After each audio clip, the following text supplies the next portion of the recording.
me down? Yep. We got to hold them close. Testing. Test.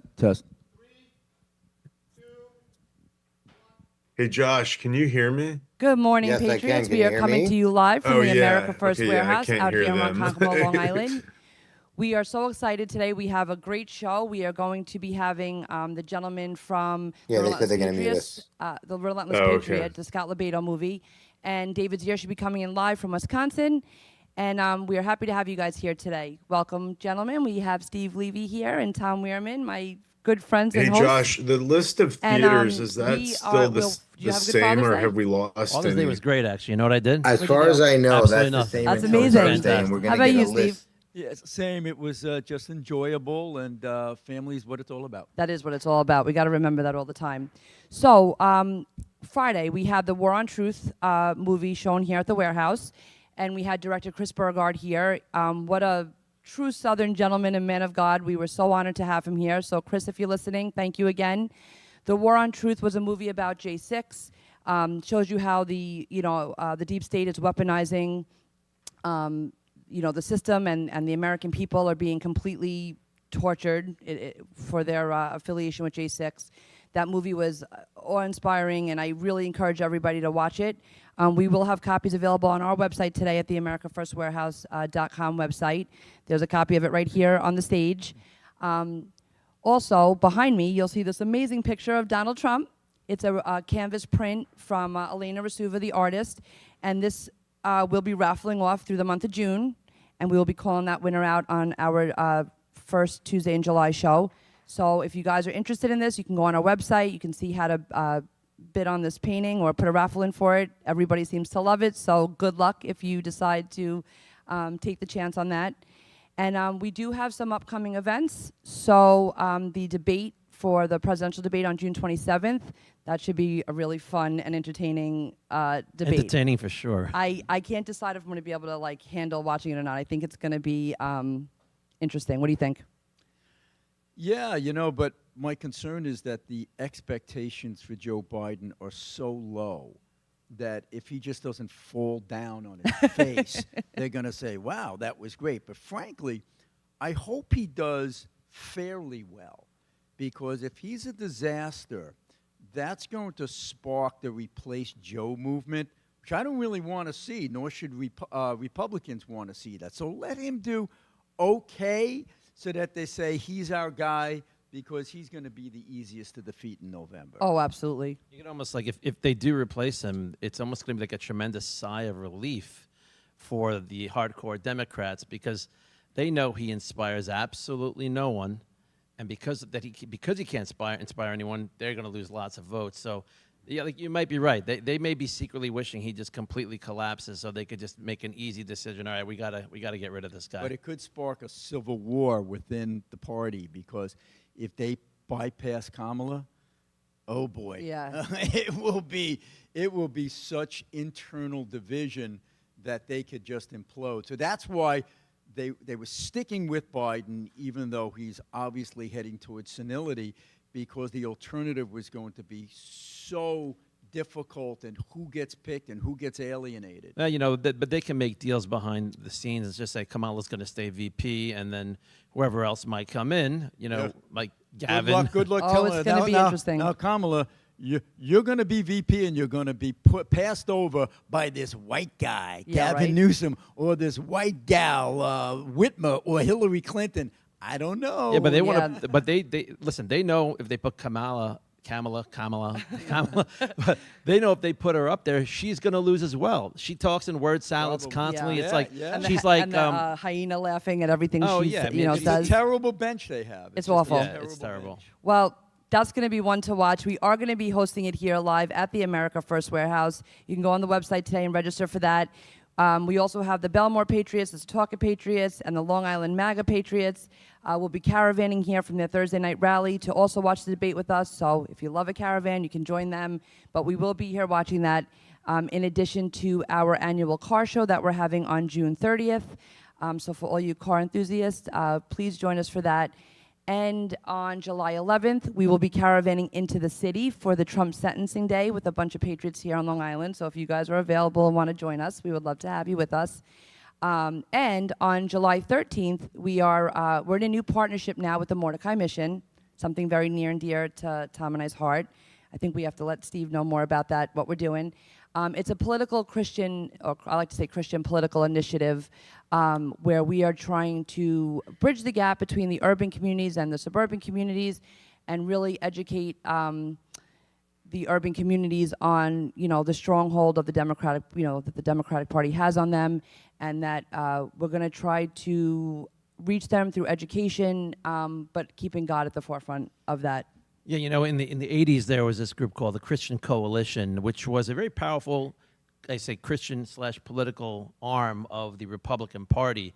I think what the Mordecai Mission's goal is not to necessarily be an arm of the Republican Party, but it wants to be an avenue to educate the people and to also show them how to get involved in the political process, because so many people, and I can speak from a person in the church as a Christian, we go to church, we see what's going on in the world, and it's upsetting, but so many people don't know how to get involved and how to make a difference. And the Mordecai Mission, led by Pastor William Green, is really making a difference, and it's going to be making huge inroads throughout the Christian community. Yep.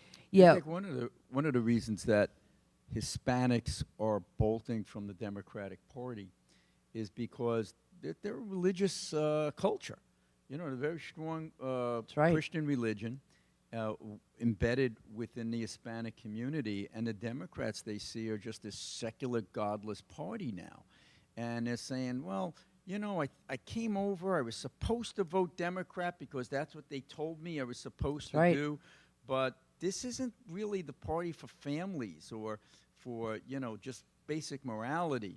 So you're seeing that. And then, of course, with the black community, as we've spoken about in previous editions of our podcast, so much of the black church network was embedded with the Democratic Party, basically because they were never given an alternative. That's right. And now that alternative is coming to the fore, and they're saying, now I have an alternative. I like where these guys are going better. They give me more opportunity. They're not opening up the borders for competition to come in, for resources and jobs, and bringing our wages down. Stop talking about helping everyone around the world and talk about the people in your inner cities. It looks like the Republicans are now the party of the working class, the middle class, where the Democrats are the party of the hedge fund dudes, That's so right. Quite a change. And they're seeing it now, and they're feeling it with, the current, inflation that we're facing, and seeing that we are giving stuff to all the other, all these people illegally coming over the border. And I love the fact, and it's, it shouldn't really be about race and all that stuff, but honestly, this group and Pastor Green and Diane, who we work with, they're very, their ideology for this is to have Latinos and Caucasians and African Americans and every walk of life and every, race, creed, gender, religion involved in this mission, because it really does break the narrative when they see us as a united front, spreading this message and awareness and education to the communities. Another branch off of this that I had suggested, and Tom knows about this, on my heart about a year ago, I wanted to, in a fit of anger, I wanted to contact the churches and say, why aren't you guys stepping up? Why aren't you guys taking a stand?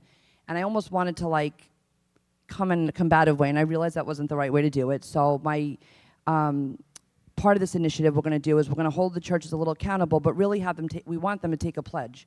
We want to reach out to local churches and kind of say to them, hey, listen, we know what we're facing here. And they're all worried about, it's always funding. They're always worried about money, the churches. We want to say, it doesn't matter about the money. We want you to keep your doors open, never close them again for any pandemic or anything that's going to go on. We're going to support you, and we want to encourage you to take a stand. And the second branch of that is, and I faced this when I went to the Bronx rally, and we never even went into the rally, we went into the projects. And we rolled up in the MAGA caravans, and people were so receptive to us. And I was hugging all walks of life in the street. I mean, it was I get chills. It was incredible, and it broke the narrative on both sides. Well, all these folks, when you do the man on the street interview, and you ask, a lot of these Latinos from the South Bronx, why would you suddenly be considering Trump over Biden? Said, look, we can compare. We remember what it was like Yeah. just 4 years ago when we had money in our pocket, and we don't anymore. We're struggling for the basic needs of housing, food, and transportation. We want to go back to where it was. That's right. You can lambast the guy all you want in your democratically controlled media, but my eyes, my ears, and my pocketbook tell me the difference between Absolutely. these two presidents. The Democrat Party is so different than the Democrat Party during the Kennedy years. I think it was Reagan, and you could actually speak to this as well. They said that, I think he said, I didn't leave the Democrat Party left me. That's right. And when you really look at what has gone on, I mean, they've embraced insanity. Let's be honest here. Sure. They've so you were saying earlier, they used to be the anti-war party. They were for the little guy. Well, you're saying they're for the hedge funds. They're the big pro-war party now, without a doubt. But they're also for, and this is where I think where the Latinos and the blacks, I should say the more religious side of the Latinos and the blacks are peeling away, because when they're taking your children and transitioning them to a different gender, Right. when they, Right. that's where you start to go into the world of insanity, and people look at that, and you don't have to be Republican or a Democrat. That's right. You have to be a normal thinking right. human being and say, this is insane. I It saw is. an God doesn't interview- make mistakes. I saw an interview with a young African-American woman, and they're still overwhelmingly Democrat and probably going to vote for Biden, but it's cracking. And when they asked her, well, you've been a Democrat, you've all your life, you've voted in the last election Democrat, why are you moving on? I said, because when I was in college, they told me I had to have this man as my roommate, and who pretended to be a woman or was identifying as a woman. I said, that was it, over the line. And now you're really seeing this seismic shift for people you never thought would say these things. Nicholas Kristof, who is this uber liberal, crazy, as far left as you can go columnist for the New York Times, is publishing articles. Why is it that our liberal cities are such a disaster, that they've ushered in crime? What have we done as liberals, he's saying? Wake up. Why don't you watch a different outlet other than CNN or MSNBC? Absolutely. And not just read the Times. And then you have, how about Jillian Michaels, if you guys know she's Oh, yeah. the exercise guru, okay? She was on a podcast, Sage Steele, I think, the other day. Yes. And she was saying, I had to leave California. And when Jillian Michaels, have to leave, It's bad. she's gay. Yep. She's her Jew- mother is Israeli, Jewish, yeah. half is Jewish. Her child is half Black, black. that's right. And saying, they're too crazy for me, okay? I was this far-out Yes. liberal. And she says, I was born and raised Right. there. This is my home. They're scaring me now. I'm out of here. And then, of course, we see Bill Maher every week coming out with another monologue, just saying, what the hell is going on with this woke America? They're bolting. That's right. Bill Maher is still very crazy leftist, without Right, question. right. But there are certain things that he can recognize. Like I said earlier, somewhat normal thinking people can recognize that these things are really crazy to support. And the Democrat Party, these are politicians. These aren't these moral compass type people that really have like the strong belief in certain things. They lick their thumb, they see which way the wind is blowing, and they see that a large portion of their parties That's right. moving ridiculously Chuck left. Schumer threw Israel under the bus. Chuck Schumer, It's the insane. highest-ranking Jewish official in the United States, throws Israel under the bus for his own power and political power with Right. the Democrats. So right? I almost said they have somewhat of a moral. No, they don't have a moral compass at all. They don't. They simply are trying to figure out, how can I keep my position in power? How do I satisfy my base? Even though they know this is insanity. If you remember, when Barack Obama was running for president, he believed, I believe, marriage is between a man and a woman. A few years later, the White House is a giant rainbow. That's You right. know, so what they don't really, if they actually believe, the one crazy person in the Democrat Party who actually I think he believes what he says is Bernie Sanders. I actually believe that he actually is sincere in his insane beliefs. These other people, Biden forget about. We know Biden, well, first of all, he can't think at all right now, unfortunately. I'm No, not he even can't. saying that really I'll so wrap it much up. from a standpoint of like to be disrespectful to him. That's But, right. These people don't have moral compasses, and they're trying to navigate the political waters at the expense of the people of the United States of America. Well, we totally agree with you, and we share the same sentiment. We'll come back to that. We also want to come back to some topics that these gentlemen would like to talk about in a little bit. But we are going to go to commercial break, and we are going to bring on some special guests when we come back. So stay tuned, and we'll see you in a minute. All of a sudden, you got to rethink and kind of look at things a little differently. But we wanted to build something for people to be able to come to and feel so comfortable and so relaxed, because there is nothing out there like it. You go out into the world, the frustration, the tension, and anxiety is pretty brutal, for most. And how do you deal with it? How do you deal with it?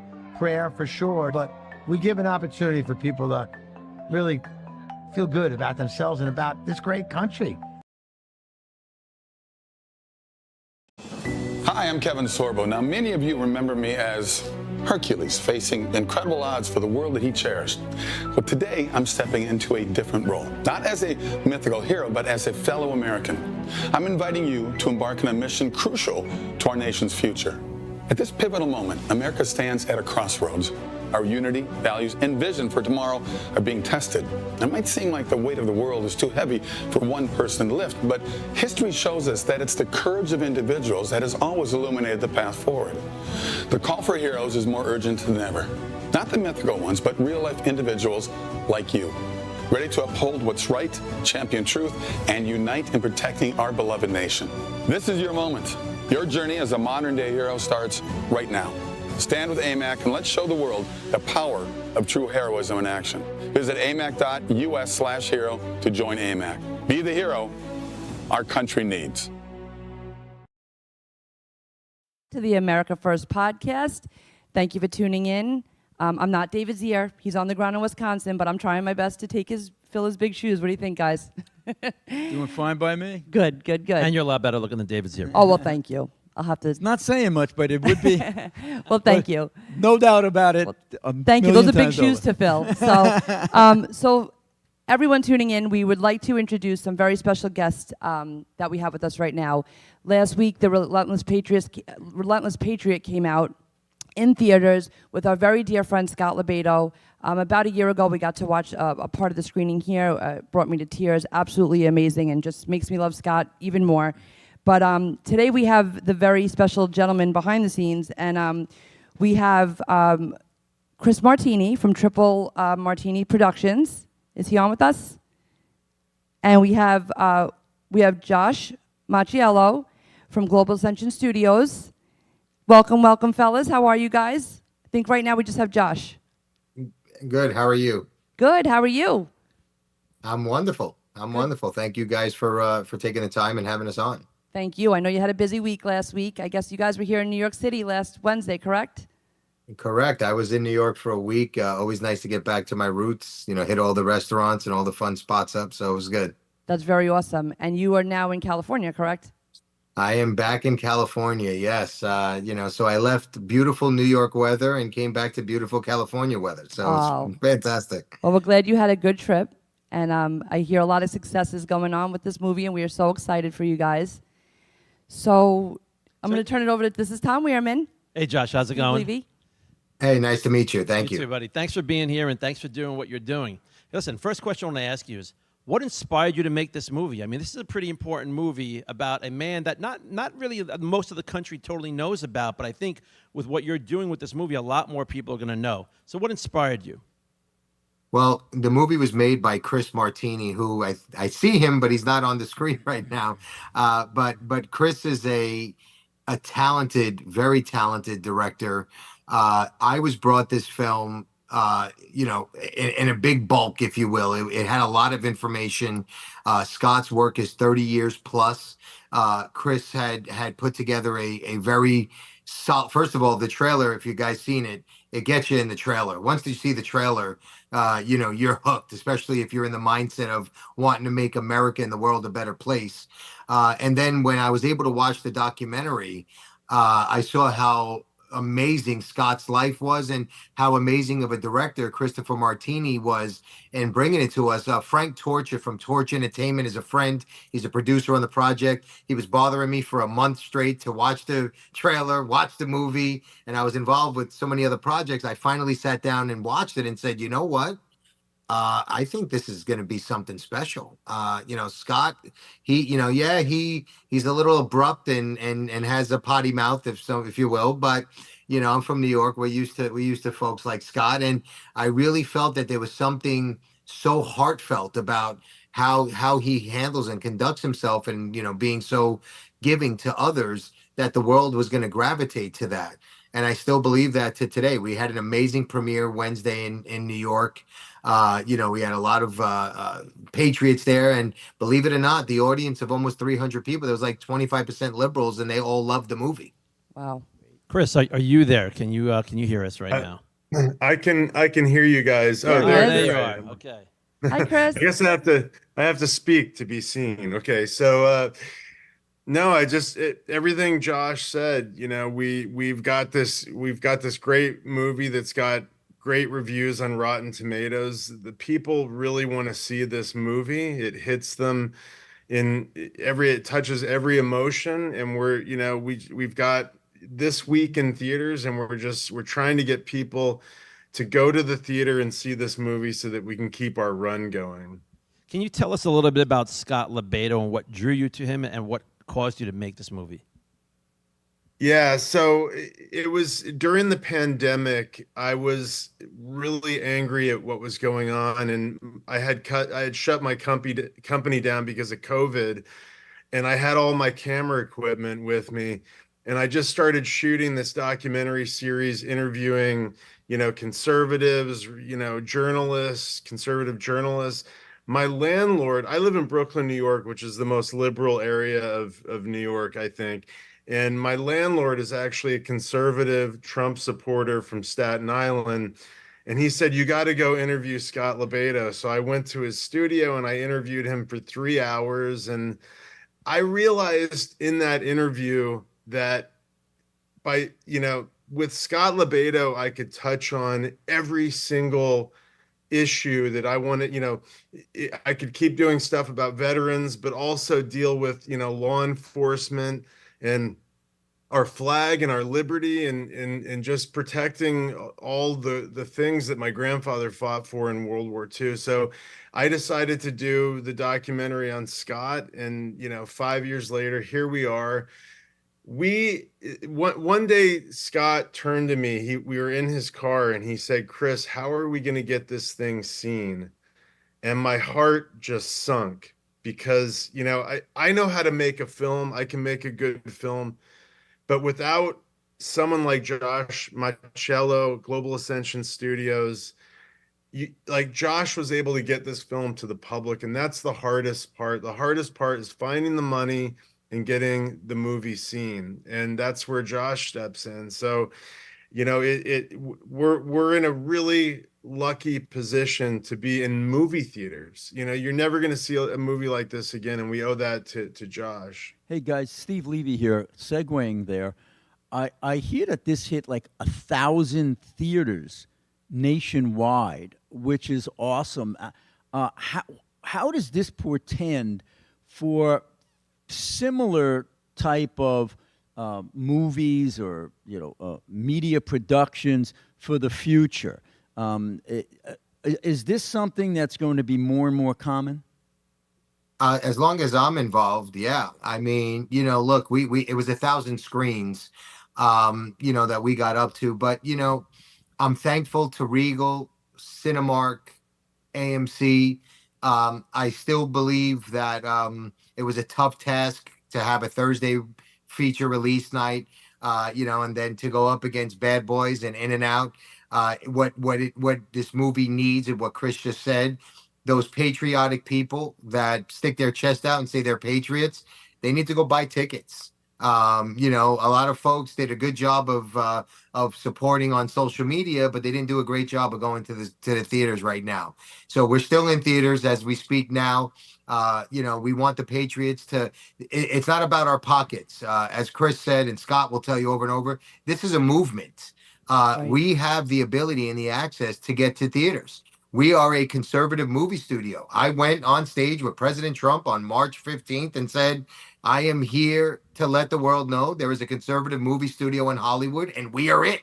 And I don't care what it brings because we have conservative money, we have conservative distribution routes, and we make our own projects. We have actors that have been blackballed. We're bringing them back onto the scene and going to have them put, you know, into the forefront so they can start getting back to work for being conservative, which is why they were blacklisted in the first place. So, you know, did we see pushback? Yeah, we went from 1,000 screens to a couple of hundred screens in a day. And you know that there's business involved in this as well. But how you conquer that is having conservative people get their butts to the box office. We just got to be relentless, huh? Yeah, listen, I got to say thank you for Yes. doing what you guys are doing, because you're giving a voice in an area of in the entertainment world, which is, you know, always vastly liberal. I mean, it's controlled by the liberal people, but you are now a voice, kind of like what Scott is. Scott is in the public way, in the air, like, you know, listen, we're not asking people to throw pizzas at, you know, at different, you know, at the mayor's mansion or I anything mean, like they can that. if they want to. Well, I guess they could. I mean, I like to eat the pizza, but Scott likes to throw the pizza. But what you're showing is that there are patriotic people out there who really care about this country and are actually are standing up and saying something, which for the longest time, and listen, we gotta, you know, say Donald Trump is what gave a lot of people a voice. But a guy Amen. like Scott Lebedo is taking what Donald Trump did and saying, hey, we can speak out too, not just Donald Trump. And you guys are highlighting this, so we really appreciate that. Thank you. We do. Listen, Donald Trump is the general, and we're all the soldiers. Soldiers. That's how I look at it, and it's our job to support this man. I mean, on social media, on mainstream media, to get beat up 24 hours a day like that man does, and still come and fight for us. You know, it's our job to do whatever we could to support that. And you know, look, there's rumors that my company is in works to produce a Trump movie that's starting to shoot in a couple of weeks. I don't know. There's rumors, you know, that those are I going like those on. That's an rumors. awesome rumor, right? I was Good thinking rumors. the same thing. Hey, you guys are Exactly. immersed in that elitist liberal culture in Hollywood and the entertainment field.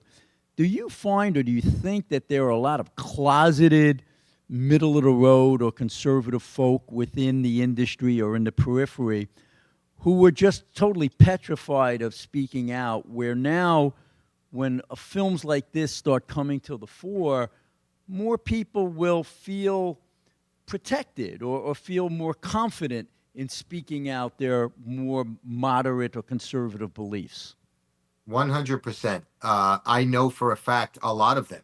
I know a lot of famous ones of them that were scared to stop working because they would be able to say, maybe not even the Trump effect, just to say their truth and be affected. I mean, I know agencies have literally kept their actors from working for having these stances.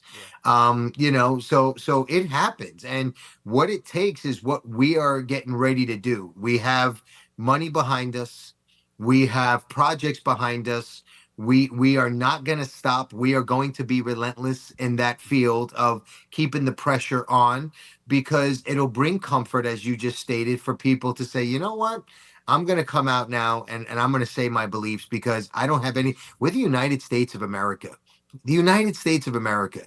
And it's really sad that in our country, you have to be muzzled or be forced to go a certain way. Otherwise, you don't work. And That's just isn't not it- what we stand for. Isn't it so ironic that liberals, who are supposed to be for liberal thought, who proclaim that they're so tolerant, are the most intolerant people on the planet when it comes to accepting those with divergent views, right? It's just remarkable. But segueing, are there other projects you have coming down the pike that you can talk about? I'll mention one and I'll let Chris mention the other one. As I sort of alluded to, we got something going on with number 45, 46, and 47. I still count him as 46. Us too. So, I mean, you know, when I was on stage with him, I told him, my eyes, you're 45, 46. If I could make it, you'd be 49, 50, 51, I told him. I says, if we could make it possible. Robert De But Niro we- thinks we're- that's true. Actually, he thinks that Trump will we're- stay president forever. So. Exactly. Well, we're working on that. We're putting that together with their family, of course, and their blessing. So we're excited about that. We're scheduled to release that before the election. So you know, it's something exciting and it's not going to be. We're going to take a different approach with doing that project because we want people to see the heart of really who Donald Trump is. That's our goal. We you know, he gets portrayed either crazy by the far left or too much on the far right, and they never show his heart and who the man is and what he stands for. When I was at Mar-a-Lago, I'll tell a quick story if we have time. When I was at Mar-a-Lago, I talked to everybody there. If this is the man I'm standing behind, I want to talk to the people that are with him and see him daily. And by the way, most of them are of color and from the Caribbean, or they're from Cuba and other places, and they're working.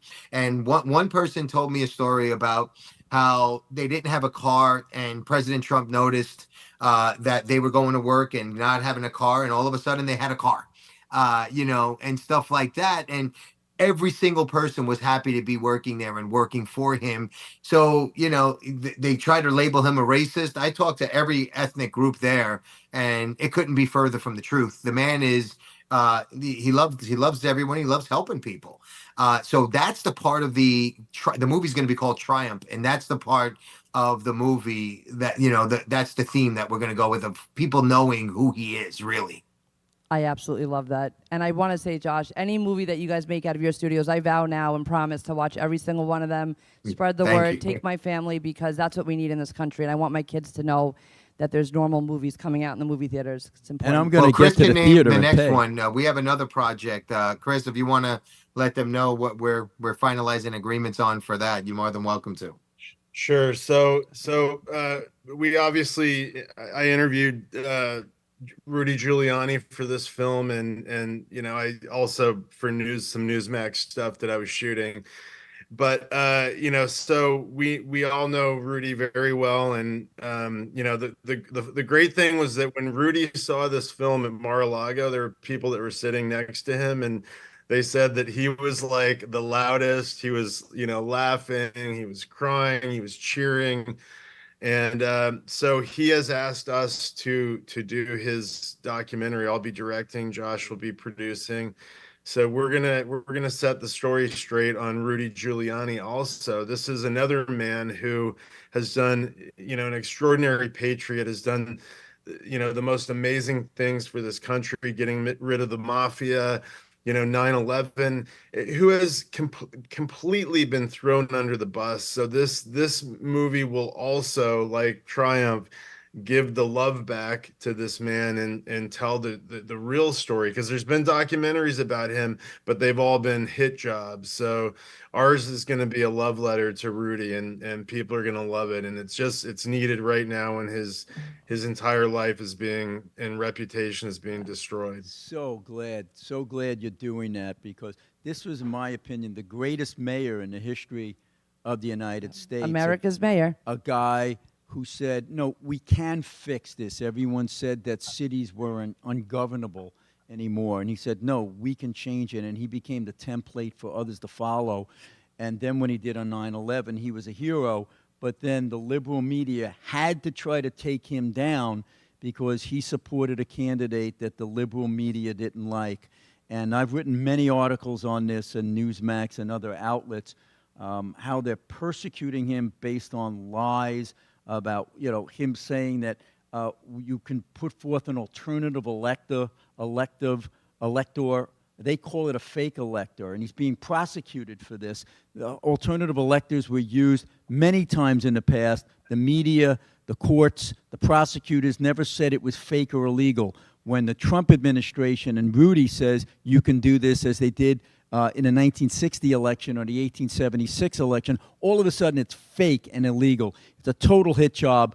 Thank God that you guys are there to rehabilitate who was one of the greatest elected officials in the history of this nation. Well, Steve, it's a hit job by the liberal media, and we could expect that. But again, it's another example of the weaponization of our government against a great American. I mean, an absolute great American. If Trump was target 1A, Rudy is target 1B, and they have been successful in a lot of ways. But you know who has the final say? The American people have the final right. say. So, we got to support Rudy. We're thankful for you guys who are supporting Rudy. This is really great because he is So a great thankful. guy. And as we're sitting here, I can see all the stuff behind us, and I just want to say clearly we share the same sentiment. The picture over here is a Scott Lebedo painting. These two, Donald Trump, Rudy Giuliani. Speaking of persecution, General Flynn, who is also egregiously, persecuted like Trump and Giuliani. And we love Scott. We love you guys.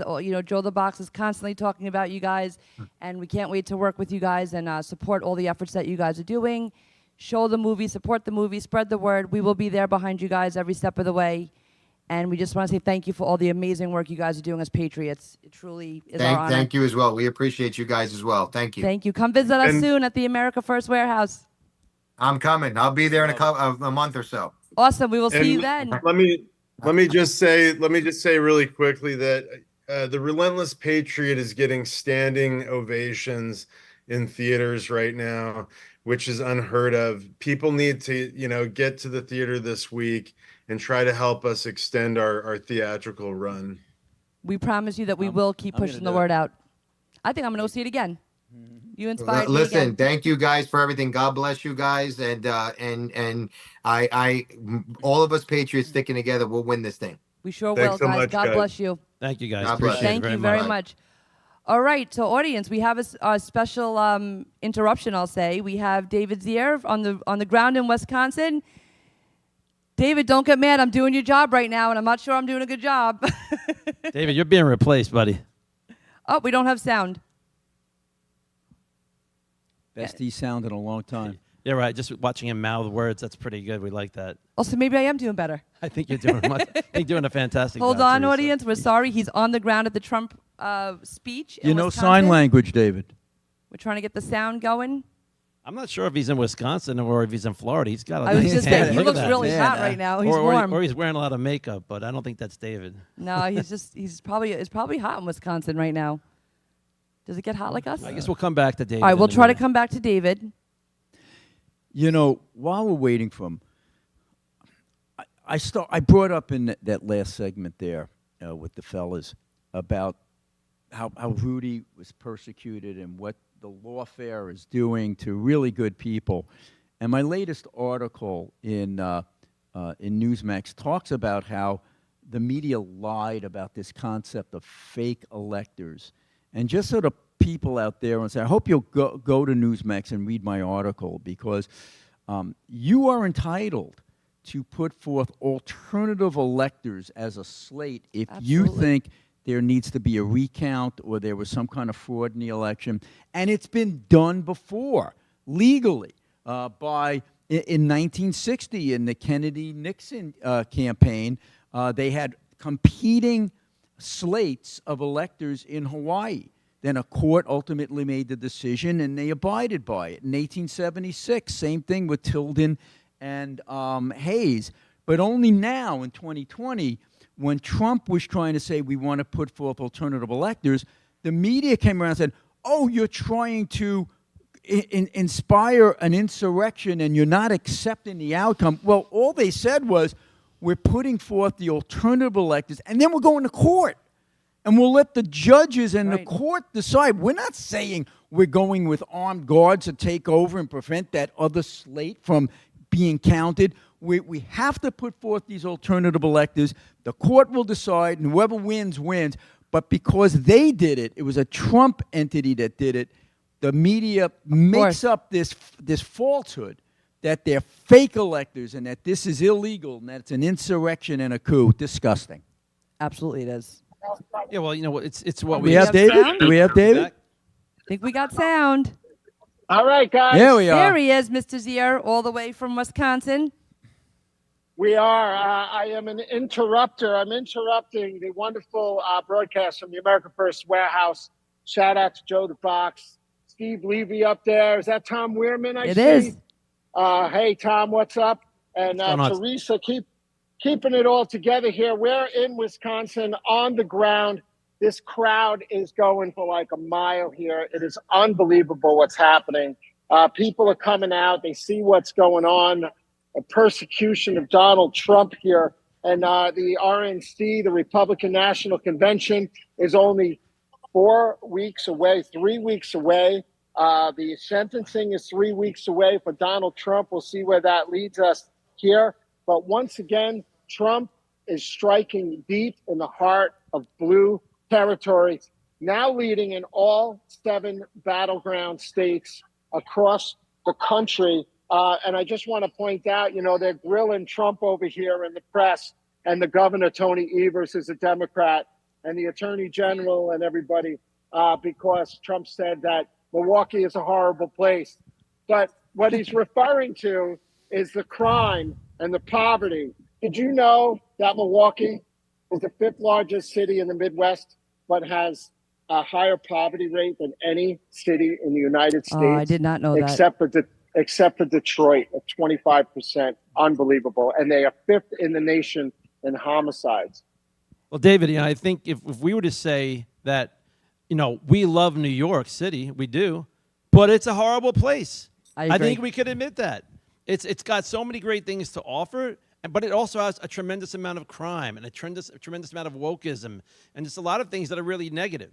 So I think it's fair that we could say that. And of course, Trump's going to be taken out of context by the liberal media, but that's what they do. So. Yeah, there's no doubt about it. But even New York only has a 17% poverty rate. It's 25 here. It's 35 in Detroit. Wow. What's going on is that every city run by Democrat administrations who've been entrenched for 100 years in the Bronx, 100 years in Chicago, all have these incredible crime numbers. 41 people shot Memorial Day weekend in Chicago alone. But I'll be interviewing here in a little while Congressman Brian Steele, which is Paul Ryan's old district up here, as well as the Wisconsin State GOP leader. I just wanted to add that I did about 30 man on the street interviews. These people are awesome. They're all hurting. They're all working 2 and 3 jobs. They're all small business people getting their ass handed to them. And it's just great to be around them. Hey, Dave, Steve here.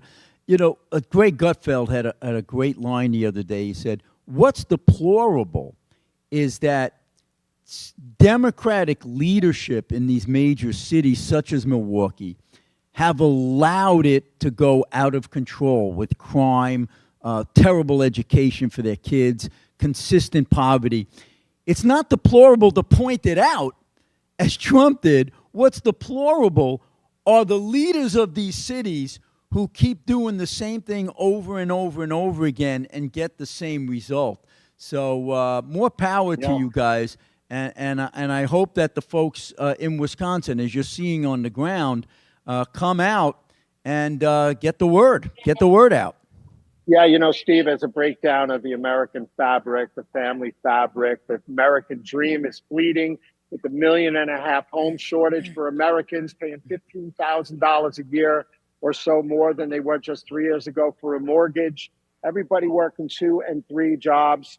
You're getting an Uber out here, and everyone's a Donald Trump supporter. They probably don't tell Uber that.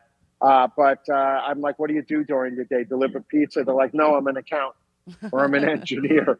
So people are hurting across the board. They're sick of the illegal immigration taking the services, the important services of communities that need it, like Chicago. They don't like what they see. But guys, I just wanted to throw it back to you.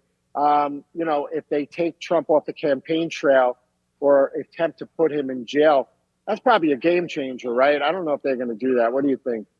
Well, I wanted to ask you, though, because he's got this hanging over his head. And because he has this hanging over his head, and listen, this guy has been run through the mill for, a very long time now. For the past 8 years, even longer than that, when he was candidate Trump in 2015, he's been put through it. Is it taking a toll on him? Are you seeing any effect on him? Does he still have the pep in his step? Is he still fired up? I mean, you see him a lot more than the average person does. What can you tell us about President Trump right now? Well, I don't have coffee with him every day, but I was in the courtroom with him almost every day during the trial, and he always gave a thumbs up or a high on the way out. He looked confident. He looked resolute. I think he knows the kangaroo court situation he was in. I've seen it. I've seen it take its toll, maybe a little bit. You know, you got to be stressful. Got to be. You know, we're under assault. But look, Trump's raised like $400 million since April, I think. You know, and the crowds and the billionaires that supported DeSantis and that supported Nikki Haley are coming out for Donald Trump. There's a whole list of them. Harold Hamm here, Kelsey Warren, Bill Ackman, who backed RFK, I believe, and Haley. Dick Uihlein was a DeSantis backer. So the writing is on the wall. And by the way, Trump is ahead, 18 points in Iowa. He won Iowa by 8 points in the last election, if you're looking for a bellwether on where this election is heading. Hey, David, did you see that Ackman conceded the other day regarding the Charlottesville lie by the media? He said, I never knew that they took Trump's statement out of context. I just saw recently for the first time the whole transcript where he said, I'm not talking about the skinheads and the neo-Nazis. And this is Ackman, a really, a highly educated, sophisticated guy saying, I was duped by my own liberal media. Hot stuff, huh? Yeah, well, they bust in busloads of BLM-type activists and Antifa to that Charlottesville rally. I used to live in Richmond, Virginia. Black people love their history down there and understand the Civil War and want to be, those statues were a reminder of it, and they didn't want them down. And what they've done to Richmond, the Democrats, Virginia, which is not far from Charlottesville, it's such a tragedy. That Arthur Ashe Tennis Stadium up there in North Richmond, Mayor Stoney should be ashamed of himself because that Greyhound terminal up there is a war zone, and you need to carry a gun on you when you're there at night. And it's just the worst. And what they've done to Richmond, which is one of the most beautiful cities in the United States, tearing down the statues and monuments on Monument Boulevard, which is one of my favorite places in the world at Easter time. They used to have beautiful open air fairs and markets and everything. That is all gone. Richmond is a war zone. And a lot of industry has left there. And this is the legacy of the Democrats. And Charlottesville, there were good people on both sides. There were people who are radical activists on both sides, but most of the people there were not. And, people want to protect their history, right? Thank you, David. I want to check out that what was it? Yeah. Monument Road, did he say? Monument Boulevard in Richmond. And it's no longer there now? Well, they defaced the statues. Wow. They removed statues. The ones that are left are graffitied. The concrete pedestals are all graffitied. And it is disgusting. So there was a big lie told on Charlottesville. So what time is Donald Trump due to speak? I think the rally starts at 3 p.m. Eastern time here. It's 4 p.m. in New York. I think he's coming on at 4 or 5 p.m. In New York, probably 5 p.m., but go look it up on Real America's Voice. Go to americasvoice.news. Download the app, Real America's Voice News. And where can they find you? You can find me at the brewery later down the road here. We are in Milwaukee. We are in Milwaukee. Where else would you find David? Yeah, right. But I love you guys, and we're going to bring you some great stuff. I can't wait for Trevor Loudon on July 9th at the Warehouse there. We're going to show his documentary. Working on some other great names for you. And maybe, I'll be back on the ground on Tuesday. Awesome, David. Thank you. Congratulations. David's son got married this past Saturday. Happy belated Father's Day. Safe travels. Stay hydrated, and we will see you next week. Copy that. I'll see you guys All right, everybody. See you, Dave.